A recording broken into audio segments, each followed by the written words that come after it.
What's good, family? What's good, what's good, what's good, you hear me? What's good, family? What's good, you hear me? What's good, family?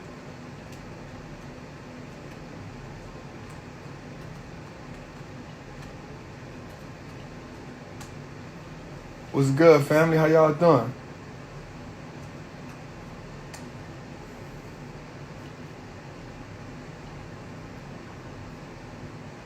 What's good, family? What's good, you hear me? How everybody doing? You hear me? What's good? You already know. Up, man, about to take my vitamin, but I'm up because my professor gave me a... Yep. So Lala was in a group tonight. She got homework to do for tomorrow. For sure, that's part of being a trapper, queen. You already know. It's part of being a trapper, you hear me? What's good? How everybody doing, man? I know I'm late night trapping, man. Taking my herbs, you hear me? Nah, man, I ain't watching that. I don't got enough heat in my heart. How everybody doing?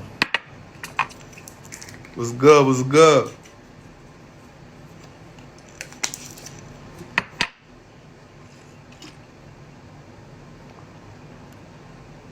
Let me see. What's good, Tina? What you said? What are you doing? My son in love. Oh, I ain't take my herbs for my second, so I'm just taking my herbs. Olive oregano, olive leaf, turmeric, echinacea, my sea moss and bladderwrack, and my black seed. Take my vitamins, take my stuff, man. What's good, man? How everybody doing? What's good, man? How everybody doing, man? So let y'all see my view in the background, yeah, man. That's real sweet right there, yeah. You know, let y'all see the view from the back. What's good, man? What's good? Yeah, just a little late night trap, yeah, man. Yeah. I'm a part of the 2 Capital course. Now, I'm not a part of nobody else's course. I'm on my own. So, what's good, man? Just wanted to politic with y'all, man. You already know I ain't been live in a minute. I ain't went live in a minute. So, y'all do me a favor right quick, man, before we even tap in, man. Take the little airplane down there and send it to like 5 people, because we're going to talk about some stuff tonight, man. You know what I'm saying? We're going to talk. Y'all know when I come on, we're going to talk. Big bro, what's good, big bro? Big bro, got something for you, bro. You hear me? Got something for you, bro. Let the bro see the... Bro, we on 67, you hear me? When you need to settle... When you done settle, check it down. For sure. How everybody doing tonight, man? How everybody doing? So we gonna do a little trap in the night. You know what I'm saying? A little late night trap with me. You know what I'm saying? And we gonna do a little talking, right? Do me a favor, everybody in here. Man, I want y'all to take the little airplane, man. Send that airplane out to 5 people, man. Tell them they need to tap in. Because we gonna trap. You know what I'm saying? Waiting to get in the Facebook group, send an email. Yesterday, cool. Give us 48 hours, Queen. We'll get you in there in the morning. Let's get it. You already know it's 1:50 here. You hear me? Let's get it. So just want to talk to y'all about a few things, man. Hope everybody doing good. People sleeping. Shit, it's all good. Listen, keep sleeping. You hear me? I'm always up trapping. You hear me? So do me a favor again, man. Send it out to like 5 people, man. Say done. It's all good. It's almost 2 a.m. where I'm at. I'm always tapped in. Yeah, it's 1:51 where I'm at. So it's all love. It is what it is. So, I want to just talk about a few things tonight. So we know that, we went through a brief recession. So I was telling my trappers tonight, we still in a recession right now. But what's happening is we're no longer in the coronavirus part of the recession. right? I love you back, family. So now we're in the next phase of this recession, which is the massive unemployment, right? The massive unemployment phase of the recession, which is actually more catastrophic than the actual first part of the recession. And the reason why this part of the recession is real tough is because so you telling me that they don't have the coronavirus normal? I don't understand that one, Queen. So what we saying about this part of the recession is, so what's happening now is because the virus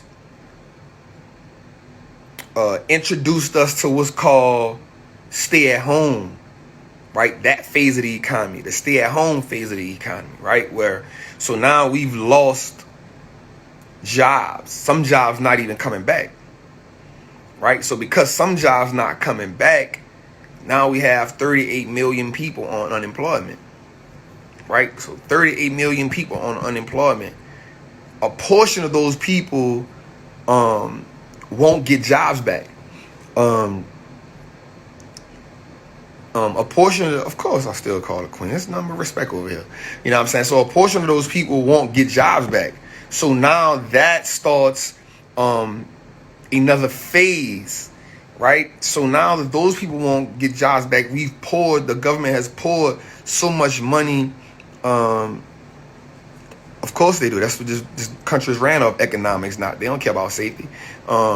So because the Fed has dumped so much money into the economy, and now a lot of those jobs won't come back, right? So now what happens is you're going to start seeing a lot of companies go bankrupt or be in huge amounts of debt right now, right? So we don't want to be investing in companies that have stacked a lot of debt on top of each other, right?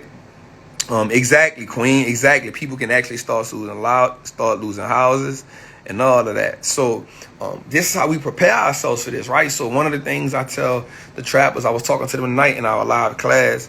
It's kind of late, huh? Yeah, it is kind of late, Queen. You know, it's all love, though. Just a little late night trap, you hear me? I'm always up. I ain't gonna lie. I'll go to sleep, but I like, something was on my mind. I want to just drop some gems on people. So what happens is because a lot of people will lose jobs because a lot of businesses are now, so the economy gonna go through phases where you're gonna start off with like 25%, right? So now a business, and then they're gonna speed the phases up. So and then you're gonna see that 50% and then 75% and then 100%. Everybody gonna be back open. But the thing is, a lot of jobs won't come back. Because what happened now is a lot of companies are starting to realize, well, we can do this from home, or we can do this from there. So now people won't get jobs, right? So now when people won't get jobs, now these businesses that have taken out all of these loans, right? These businesses that have taken out all of these loans, and some of them already had debt. A lot of them, 90% of them already had a huge amount of debt. So now when you put debt on top of a debt that's already there, but now the money is not coming in the same. Right, and so the money won't come in the same for two reasons. One, because people don't feel as obligated to do certain things no more. They're like, yo, I'll just do this shit from home. So I'm not going to do this. I'm going to do this from home. So let's just say people want to go to Walmart and all that, right? Well, if you're going to just Instacart everything, you don't need as many people working at Walmart. You feel what I'm saying? So the overhead, all of that's going to have to come into play. So we need to shy away from these businesses. We got to look on the back end of this, right? Because we not out of the woods yet. Just because the states are opening back up, that's still, we thinking like a consumer instead of the actual investor. Right, so we got to think like the actual investor in order to see the potential and the power what's going on right now. I want everybody on here to do something because we're going to really talk. We're going to conversate. I want everybody to hit that airplane down there. Send that airplane out to 5 people and be like, yo, Trap talking, man. Let's get in the building, right? So we want to do that. We want to, build that up. Walmart does do e-commerce, but you got to ask yourself, that's what I'm saying. So what happens is if e-commerce is going to build, so we got to look at businesses who digital sales going up. A company like Target, digital sales up 41%, right? Those type of businesses, if e-commerce and digital sales go up, people start to use Instacart and that more, then that means you don't need as many people working. You feel what I'm saying? So if you're going to eliminate workers, then you don't need. So now you're trying to save capital, because now you stack debt on top of debt, right? You stock debt on top of debt, and the way businesses go bankrupt is they can't pay debt back, right? They can't pay debt back, right? And I just use Walmart as an example. So please don't think I'm talking about Walmart. I'm using them just as a simple example, y'all. Don't be like, oh, Walmart doing this. Nah, we're using them as an example. Right, so one of the ways that businesses go bankrupt is because they stack debt on top of debt, right? So you had debt already, a large amount of debt, which puts you in that situation. So then you stack debt on top of that, right? And now you have less income coming in. You have a certain amount of time to pay this debt off. You can't pay the debt off. Now the debtor or the lender can now take assets away, right? See, look, definitely Big Rose, they're using Instacart every day. Fact.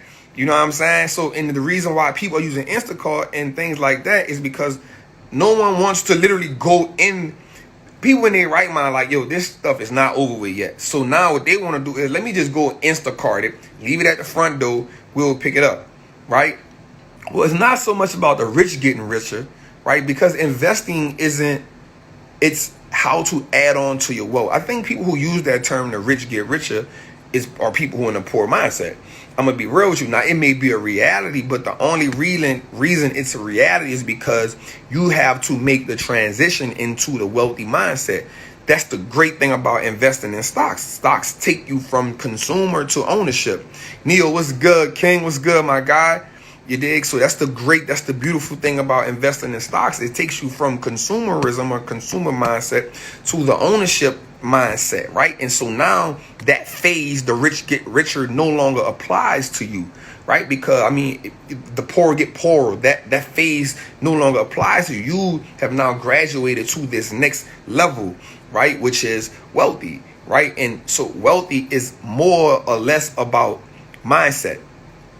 Right? Like my brother always said, poor is passing over opportunities repeatedly. And that's the great thing about building wealth, right? So wealth is being able to recognize the opportunity, recognize these situations, right? Do me a favor, like he just hit me again. Share this live. Y'all see that airplane, man? Share the live out to as many people as you can. Tell them we talking right now. They need to be in here, right? They need to be in here, right? I see you, a master investor. I see you, right? So wealth starts with the mindset. And the dope part about investing in stocks is now it gives you the shift that you need. I can promise you, everybody who's a stock market investor, my big bro on here, Pocket, he can tell you every time we go somewhere, I'm like, yo, you know, this on the market, this company on the market right here. This company is on the stock market too. We need to invest in this business too. Somebody need to invest in this business before we go spend our money there. Somebody need to own this before we go in here and eat. Where we going? Walmart? We going up Insta? Somebody needs to own that before we go in there, right? So the idea is everything now becomes a wealth play for you when you invest in the stock market. This is why I love it, right? Because now what happens is everything becomes, well, how can I invest in that? Can I invest in that? Can I invest in that? Right? So now I'm about to tell y'all something that's really cool, right? The stock market has put us in a position, right? It's put us in a position once we start understanding what comes with it, right? To put us in position to build wealth. So this is something I want you to understand about wealth too. This is real deep. I'm about to dig in right here, right? So the first thing we have to do when it comes to building wealth is, one, mindset, right? But two, we have to identify what is wealth to us. Right? We have to identify what is it. I see a lot of times what we've done on a journey in life is because we didn't have for me as a hustler, I identified wealth with all the dope boys. Right? I was like, man, this is what I got to do. This is it. Like, it's either that entertainment, it's football, basketball. Like, and I ain't doing that. So dope boys were wealth for me. So they set the status quo to me for what wealth is. So what we got to do is we got to lay up there and renegotiate that. Right? We got to tear that contract up. Right? We got to tear that contract up. And now we got to set a new standard for what wealth is. right? And so for me, wealth for me is the freedom to experience things with my family and loved ones, right? And then the second, the caveat to that is I want to be able to give to people, right? That's where the fulfillment comes in at. So we ask ourselves, what are the characteristics of wealth for us, right? So if I let entertainment dictate to me what wealth was, like I was when I was a hustler, and when I was in the streets hard, at this point now you'll see me with chains around my neck, you'll see me with expensive cars, I got 100,000 in credit cards right now.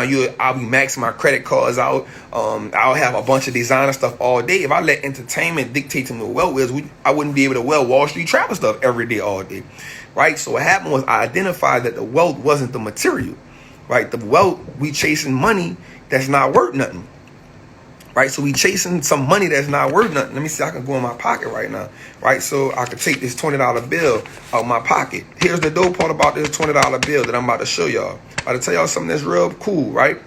The paper is worth more than the printing, than the actual dollar bill. The paper is worth more than it, right? The paper, this paper that is printed on is literally worth more than the actual dollar, right? So what we got to ask ourselves is, if the United States is $25 trillion in debt, then how can this be worth anything? Right? If now, I'm not saying that we don't need money, but what I am saying to you is this: if the United States is $25 trillion in debt, why are we chasing this?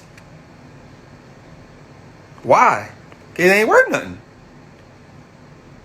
Right? It ain't worth nothing. If I told you, here, take this and go, you'll be like, Trapper, what I'm going to do with that? But this, literally plastic, is probably worth more than this in reality. It's the illusion of what they've told us the money can do for us, right? It's the illusion of what they've told us the money can do for us. Now, I know people ain't going to agree with me like, Trap, what? I'm being real with you. It's the illusion of what we know money can do for us that we chase. So therefore, we're not chasing the money. We're chasing the feeling of having the money.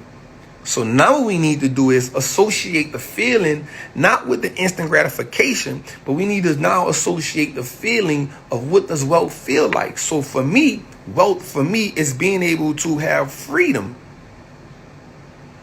right? It's being able to have freedom. Right? It's being able to say, what does this provide for me? How can I essentially buy back my time? How can I do that? So we do that by now taking the money and putting it into an asset that now works for us.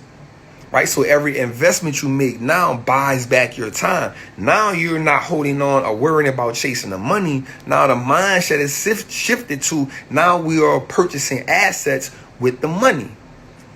Right? And the assets now produce income or increase in equity. So as long as the assets working for us, now what we're doing is buying back our time and our freedom.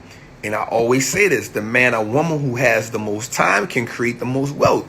Because if you own 24 hours of your time, I call it time equity. If you own 24 hours of your time, and this person only owns, let's say you go to work, so the average person works 8 hours a day, right? So we say you work 8 hours a day plus the hour you get up in the morning before work, so that's 9 hours. The hour you got to drive to work or whatever, that's 10 hours. So that's 10 hours gone, right? Then, the hour you go to work and then the hour you come back, so that's 10 hours, right? That's going and coming to work. Then you got to get up for work. Then when you get home, you got to settle in. So you think about 12 hours of your day gone, right? So then you got to cook, you got to clean, you got to do whatever you're going to do. So you own maybe 5-6 hours of your day, right? So how much can you get done? And I'm going to just be real with you. It's extremely hard to get off of work and come home and focus on your business. It's extremely hard to get off work, especially if you got kids. You got to get off, you got to go. It's hard to do that. Not saying it's impossible, but it's really, really, really hard to do. Whereas you got me, who I own my whole 24 hours a day. So because I own my whole 24 hours a day, I don't have to get up at 5 o'clock in the morning if I don't want to. I can get up at 8 o'clock, and if between 8 and 3 or between 8 and 4 or between 8 and 12 or between 8 and 10, right? If I can do what I need to do within those 2 or 3 hours, then the rest of the day belongs to me. You get what I'm saying? You get what I'm saying? Even if you have, this super discipline, even if you have this super discipline, which I'm pretty sure a lot of you have it, right? Even if you have this super discipline that you have, so you can get from 7 to 12 when you get home at night, when you can get, now I just rounded it out, between, let's say if you get home, you finish everything off and you go between 7 and 12, right? So you got between 7 and 12, right, to really lock in. But I'm going to be real with you. If you got kids, you're not getting from 7 to 12 to just focus on your business. Right? It looked good on Instagram in the meme, but you're not getting 7 to 12. So between 7 and 12, you may get an hour and a half of that time because the kids going to drive you crazy. As a parent, you can never really focus on them. You always got to keep your eye open for your kids. Right? So now you may get 2 hours of that time to focus. So now you got 2 hours of your time to focus on your brand. That's going to get discouraging for you. So you learn how to buy your time back. I'm not saying you can't do, but we got to buy our time back. Well, you got somebody like me who I own my whole 24. And out of my 24, I literally, my big brother can tell you, I sit in front of the TV and watch CNBC from early. I don't never have to change it. I can watch CNBC. I can read my book. I'm writing down. I'm working. I'm watching CNBC. I'm writing down. I'm reading my book. I'm writing down. I'm doing different things, right? Right? I'm doing different things. Do me a favor. Y'all like what we talking about right here, man. Hit the paper plane, man. Send it out to about 5, 10 people, man. Just tell them Trapper talking some trap talk right now. Everybody need to be in. Right? My business is full time. My business is full time. I work. This is what I do. I educate. I'm a full-time educator, full-time investor. That's what I do with my money. You feel what I'm saying? So what I want y'all to do is we need to focus on what is wealth to us. Stop looking at the wealth that what the entertainment world has placed in front of us, because when we focus on that, all right, that takes away from us, right? So this is what I want you to know. When it comes to building wealth, right, one of the things you're going to have to do is discipline. Discipline as a wealth builder, right? Discipline as someone who's trying to buy, who's in the process of buying back their time. Discipline is your superpower. The discipline.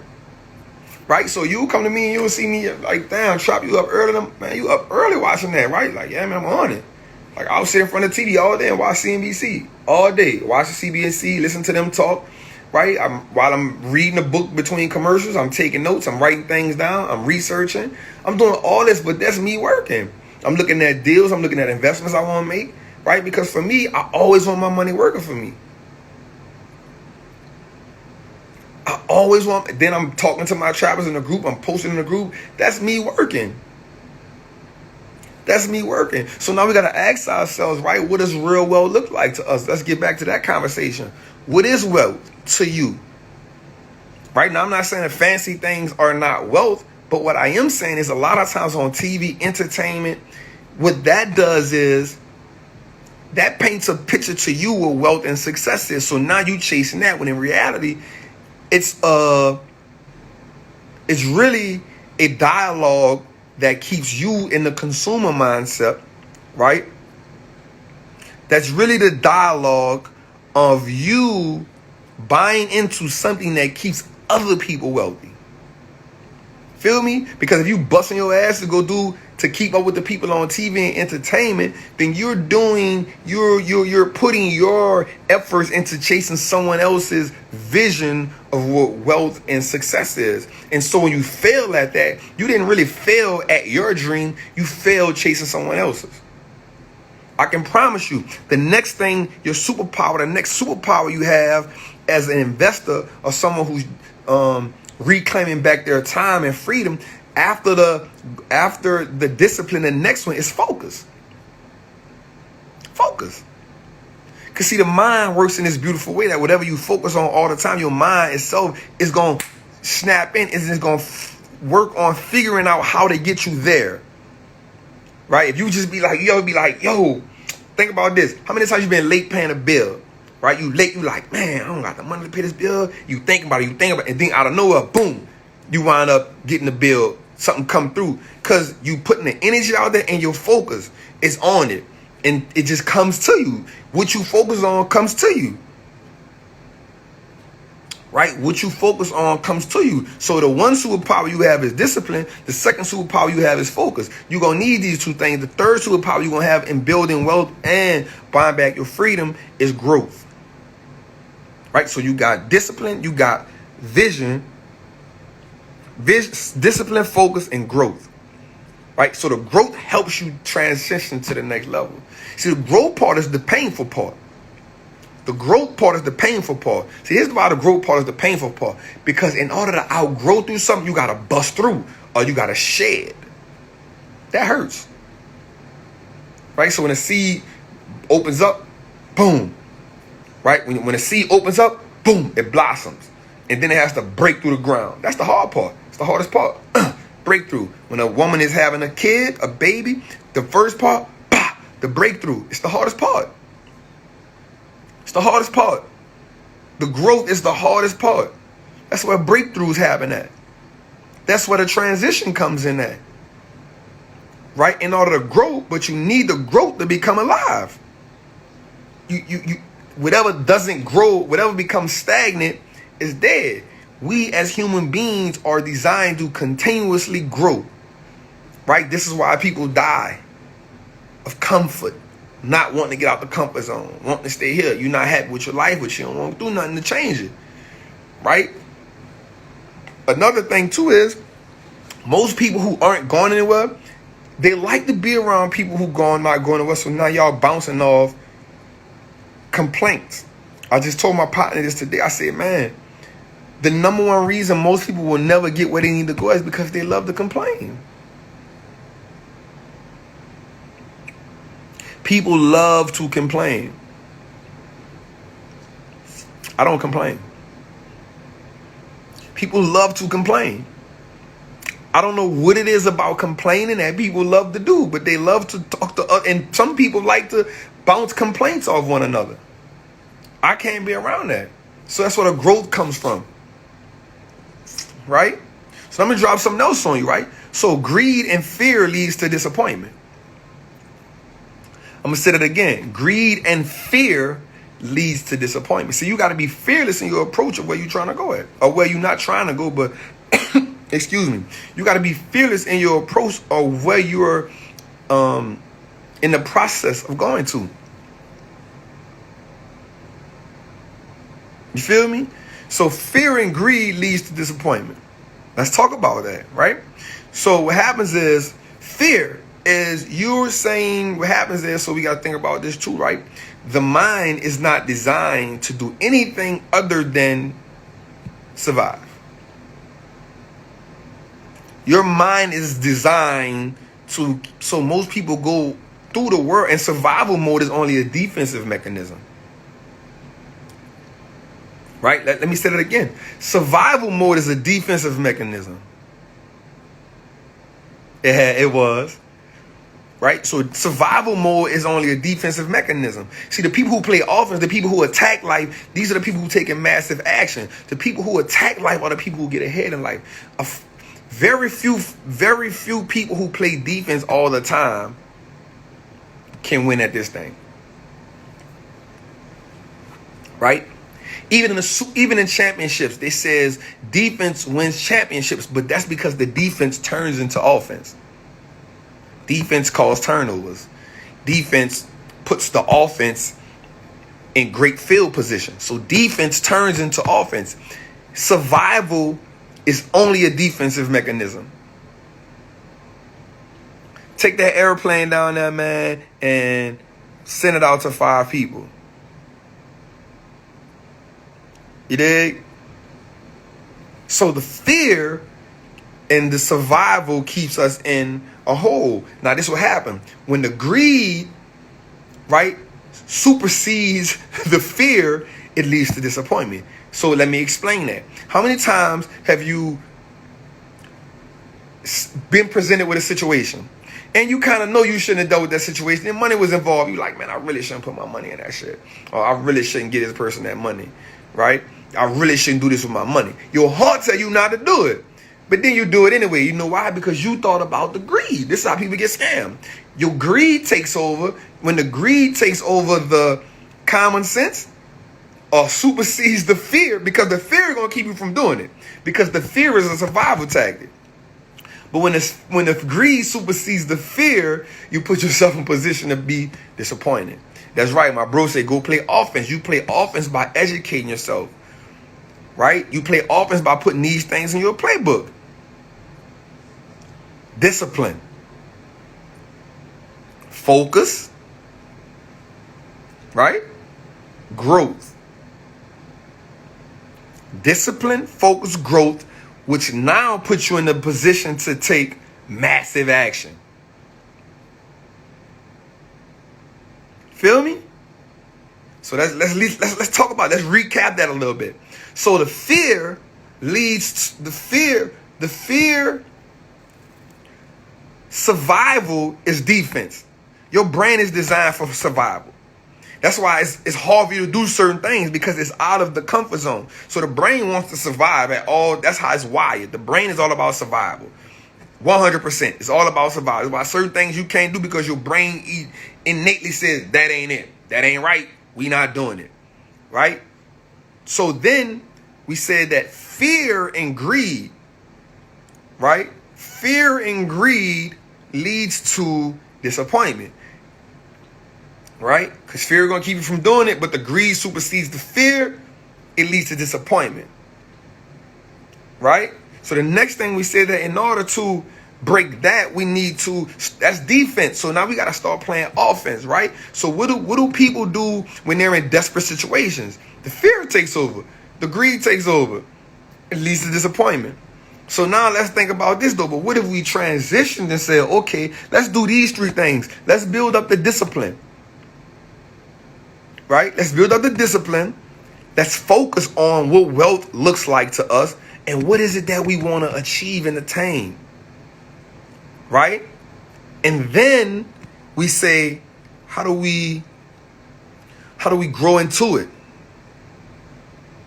Discipline, focus, growth. And then once we identify what the wealth is, we ask ourselves, we grow, so we're willing to grow into it, then we take massive action. The formula is simple. Right? The formula is simple. Right? So one of the things people always ask me all the time, they be like, Trapper, man, like how much money can I make in the stock market? How much money? So that's greed.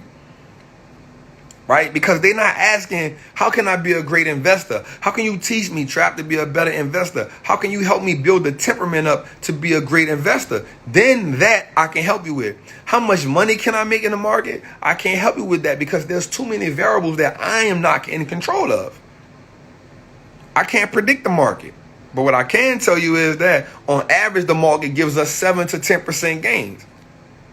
Right? I can tell you that every few years, the market going to go down between 20% and 50%.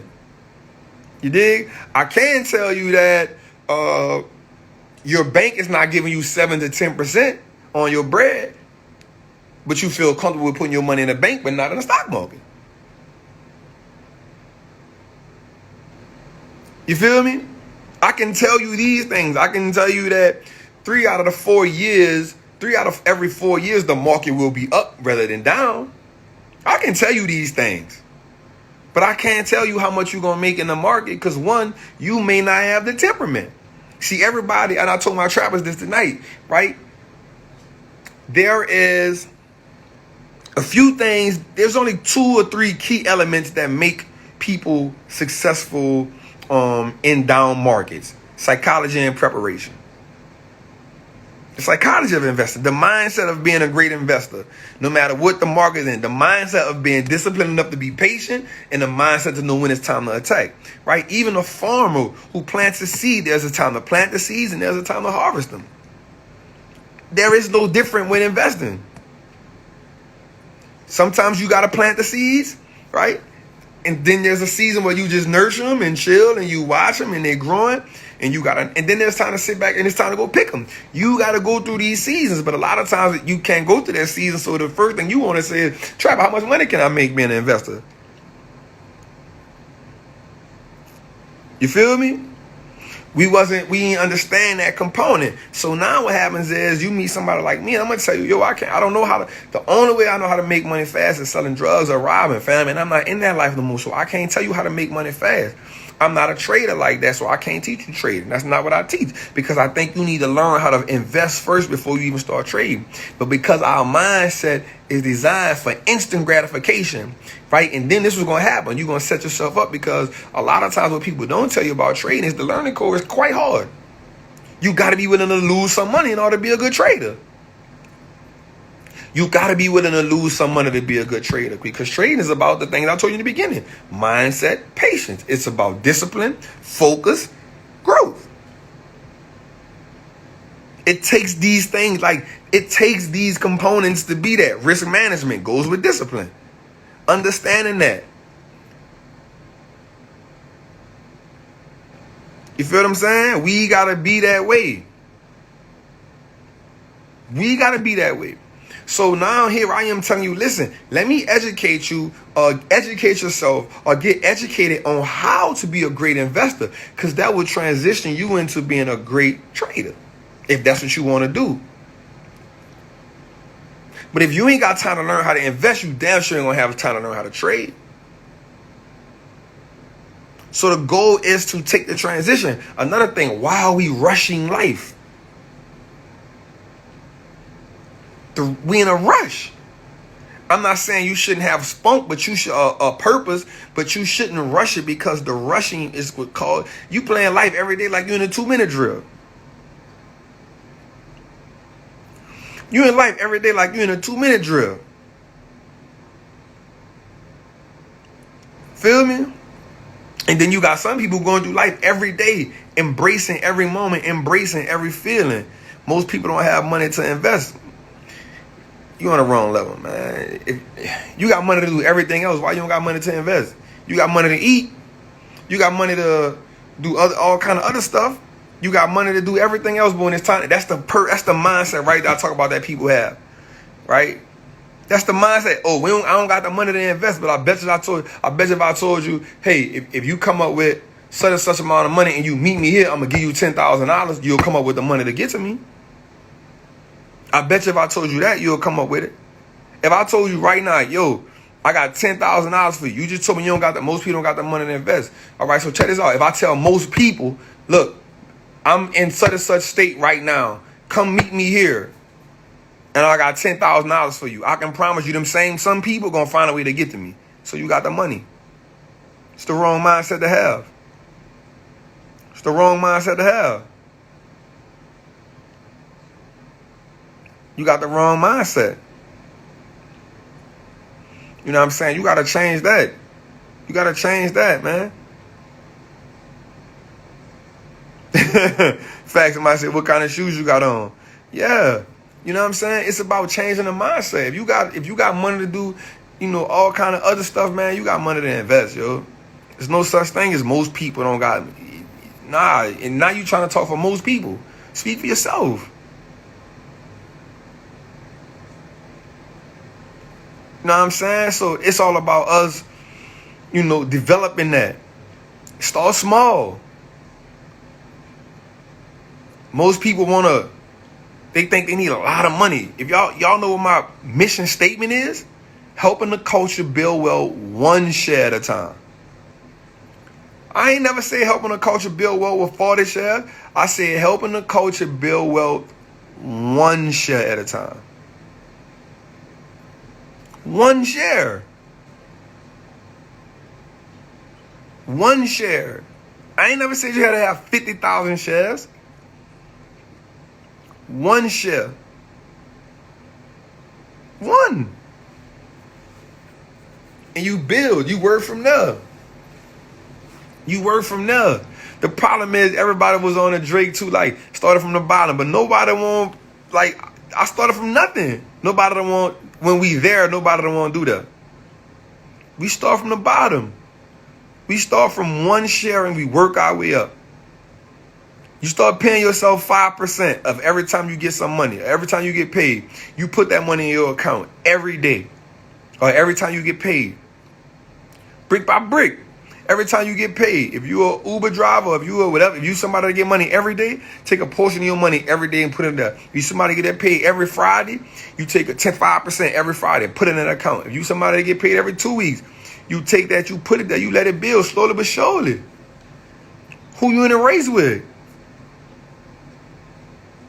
Who you in a race with? Who you trying to prove something to? If all you can buy is one share, buy one share.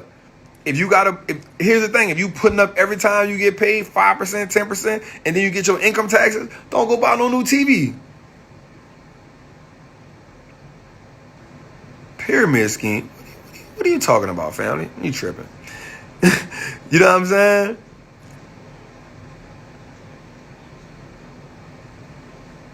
We got to learn mindset. I told you, investing in the market, it teaches us. It transitions us. Trying to prove it to the rent man. You know what? Whatever you got, family. It's you and your situation. I'm just trying to, whatever you can do, family. It's on you. You just think I just got this from Beard. I forgot the name of it, but it's really good.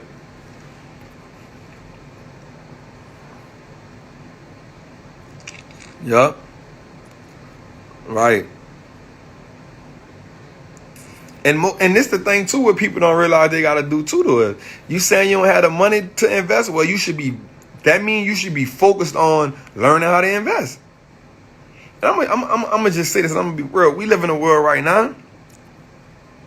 There's no reason for nobody to not have no money, yo. I mean, you ain't gotta have, billions and millions, but all these side percent, you know what I'm saying? All of these side hustles, all of these things we can do. There's no reason why you know what I'm saying?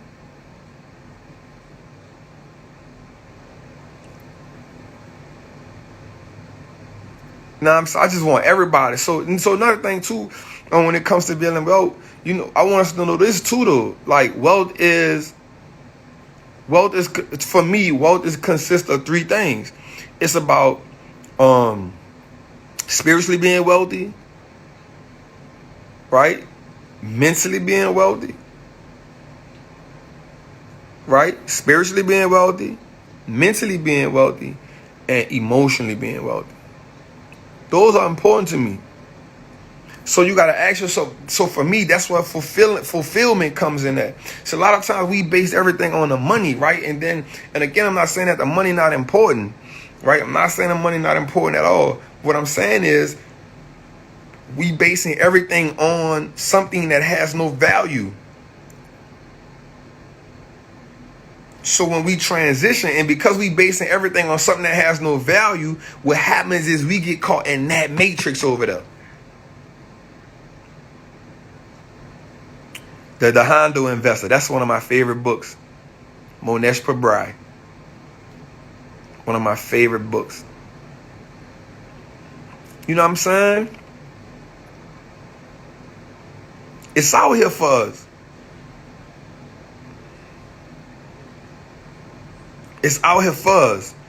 You know what I'm saying? So how do we transition? You know why? I'm gonna be real with y'all. And again, I keep telling y'all, I'm not saying that money and everything, but why you think they be having people with millions of dollars committing suicide? Elise, what's good, Quinn? Why you think they got people out here committing suicide? With millionaires committing suicide because spiritually, mentally, and emotionally, like they not fulfilled. So here's another thing, right? When wealth comes into play, where is the fulfillment? What fulfills you? Because the money can only fill an empty void. The money can only fulfill you so much, right? So you got to find out. And the reason why the money can't do everything it's supposed to do for you is because you've allowed someone else's idea of what wealth is dictate you. I talked about IBB on my Trappin Tuesdays.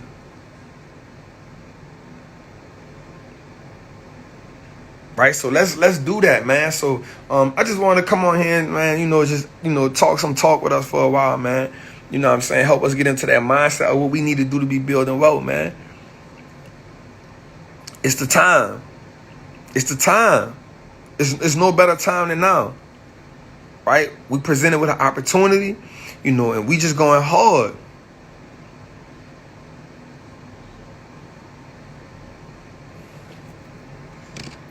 All right, I'm tired of you, man. I'm tired of you, man. You tripping. You just on here on the wrong level. You just a negative Nancy, man. Yeah, I'm definitely going to say it loud. I see Keith asking me about the... Yeah, so we still doing the 40% off on that, man. Yeah, it's all love. Video game industry for sure.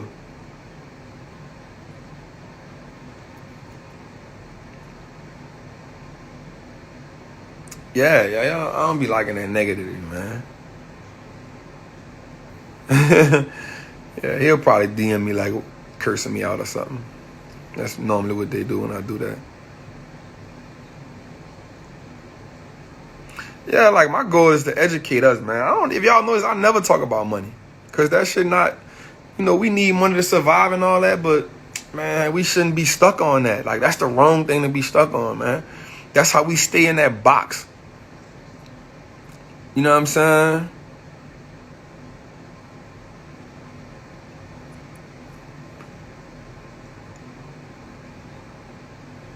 That's how we stay in that box. I've read The Intelligent Investor 3 times. I don't think it's a good book for beginners, though. I don't think beginners should read The Intelligent Investor. I don't think beginners should read The Intelligent Investor because it's too complicated. We need to start with something, we need to start with baby food. You're going to get discouraged trying to read that and jump in the gate.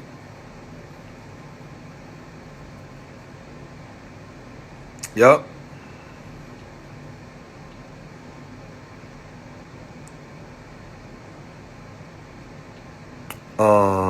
Definitely my ebooks are great for beginners.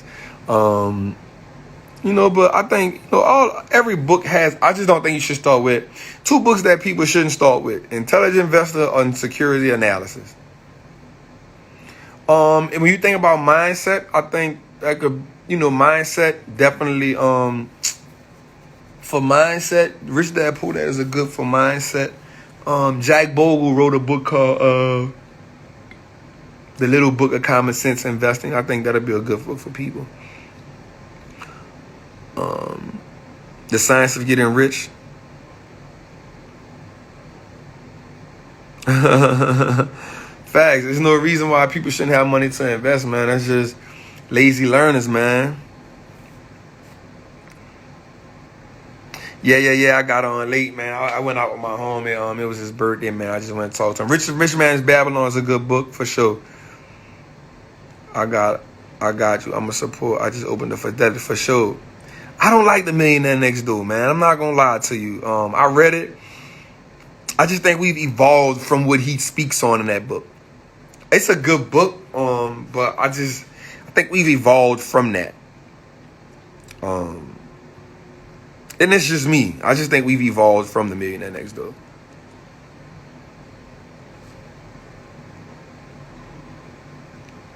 I appreciate you all.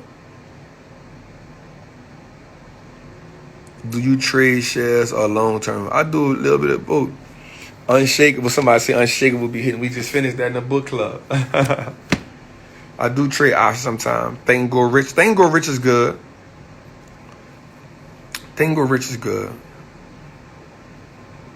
We did an amazing book club tonight in the group, man. It was dope, man. It was real dope. Yeah, The Millionaire Next Door. One Up on Wall Street, Peter Lynch is definitely a good one. Peter's like actually one of my favorite investors, top 2 of all time.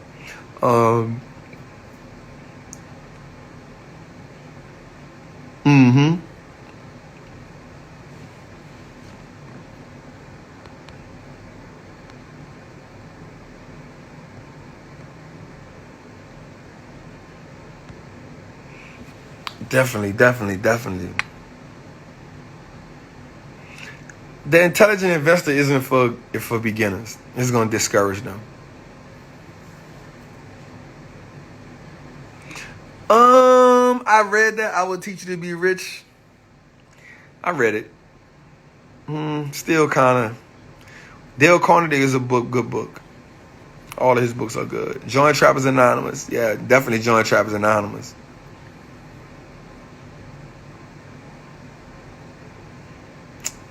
So it depends on what you're searching for. And so this is the thing about having great books. It depends on what you're searching for. Every book gonna give you something different. If you're looking for mindset, then there's mindset books. If you're looking for wealth, there's wealth books. It depends on what you're looking for. What and we go through different phases and levels in our life. I went through a phase where I was on black power, like really, really hard. Then I shift to spirituality, and then I shift to like growth investing. Then I shift to dividend investing. Then I shift to value investing. Then I shift to mindset. Then I shift to personal development. So it depends on like the level you on. Everybody level gonna be different. You gotta find a level you searching for and hit that level. Like, and one of the things I got a problem with still now, I'll try to read 6 books at one time. And I'll do really good at it. You know what I'm saying? Don't get me wrong. But you need to focus. Every level of every season of your life is a different level. So you got to see what season, identify what season you in. Right? That's how I learned to manage my learning. Like I identify what season of my life I'm in, and I focus on that season. I identify what season I'm in. Like, what am I doing right now? What the hell am I trying to do for the next 3 months or 3 to 6 months? What I'm trying to do in my life? What's my goal? If I need to develop spiritually, okay, cool. Well, we're gonna pray more. We're gonna read more books on spirituality, and discipline myself. And that's we're gonna read more books that's gonna deal with self. All right. Well, okay, I'm in personal development, so I need to develop some more skills and myself. I need to learn. Okay, cool. We're gonna deal with this part. Okay, I'm in business mode. Okay, so we need to read some business books. We need to do business. We invest in more. We need to learn what season of your life and dedicate that season to that. You know what I'm saying? Understand what season of your life you in right now. And when we do that, when we understand what season, that's a good book too, the 12-week year. When we understand what season of our life we in, we can then navigate through our life. Because the seasons just going to keep recycling themselves. Right? So we just go through the seasons. And as we go through the seasons, we learn more and more. That's how we dedicate and put ourselves on that. You're trying to learn how to invest, be spiritual, build a business, do personal development. You trying to do all that at one time. You're not going to go nowhere. You're going to read every book you read. You're not going to pay attention to nothing. You're going to be into this for a minute and get out of it. So dedicate this season of my life, man. Like I went through this season of my life, I'm dedicated on just being a good ass father. Right? So I just spent time with my daughter. I learned and I dedicated that season of my life to that and spirituality. So that's the 2 things I was bouncing back and forth on. And then I, got to the next season. Once I was like, okay, boom, I got this thing good. I got this down pat. The next season for me was personal development. Where we at? Like, I'm on personal development. Boom, Jim Rome. I'm giving you everything I got right now. Dale Carnegie. This is what we doing. You know what I'm saying? Les Brown, Eric Thomas. Like, personal development. This is what we doing. This is what I'm doing. I'm right here. This is my season. I don't want to read that. I'm personal development. That's what I'm doing. Napoleon Hill. Yep. I got his workbook. I was there. Right? Mindset. I'm there. Spirituality. Okay, cool. This my season. Because I'm not in no rush. I'm not playing defense in life. I'm playing offense. Right? So because I'm playing offense, now I'm calling the plays. I'm calling the plays right here. You got to call the plays. You got to be willing to call the plays and stick to them. Yes, the Facebook group, we do a lot in the Facebook group, and we have a book club as well. Og Mandingo, University of Success. I read that. One of my favorite books.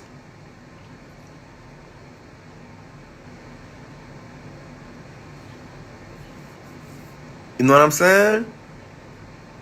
See what season. I challenge you to do that. I challenge you to sit down tonight and say, this is the season of my life.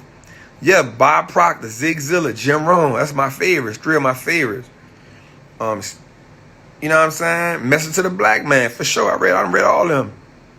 100%. So we need to identify that. Identify Ray Dalio. Oh, man. I think I got principles sitting right here.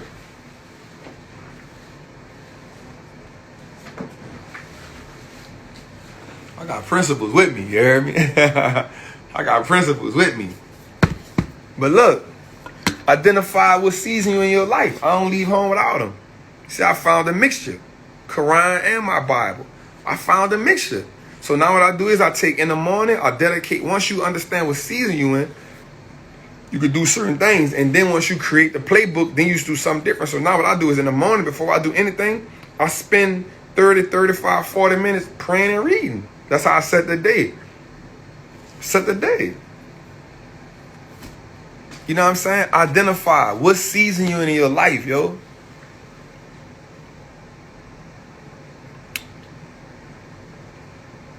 Identify what season of your life you in and go from there. Shout out from Korea. What's good, family? Identify what season you in, man. If you ain't got nothing, identify that. Let me see. The most important thing you express has been the mindset you share with your seed, your daughter. That world is over money. For sure, family. Or the book, it was Principles by Ray Dalio. Good book. Keep it with me.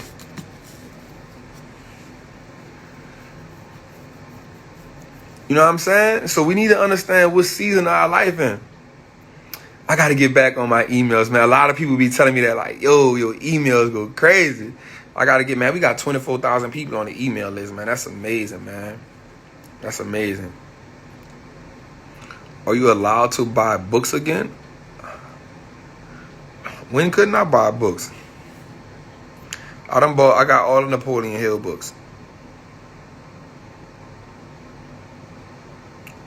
I don't understand what you mean, Queen. Am I allowed to buy books again? What do you? Oh, from the bet? Yeah. Oh, I forgot. I won that bet. I had to go. I was buying so many books, I had to go 30 days without buying any book, man. As a man thinking, I have that too. Yeah, I can't. Yeah. I had to think about it. Yeah, I had to go 30 days. I buy books all the time. So I want y'all to do that, man. I only got a couple minutes left, man. Yeah, you caught me off guard, Queen. Yeah, I love Zig. I even listen to him on YouTube. I want y'all to do that, man. We talked about a lot on here tonight, man, but I want y'all to money master the game. Definitely got that too. Ray think like a machine, man. Man Child in the Promised Land. Read that when I was in prison. Dope book. What will you do if you were 18 again? I'll still be in prison, Queen. I ain't gonna lie. I'll still be in prison. I went to prison at 16. I wouldn't change that part of my life. Most people might think I'm crazy, but I wouldn't change that part of my life. I needed that.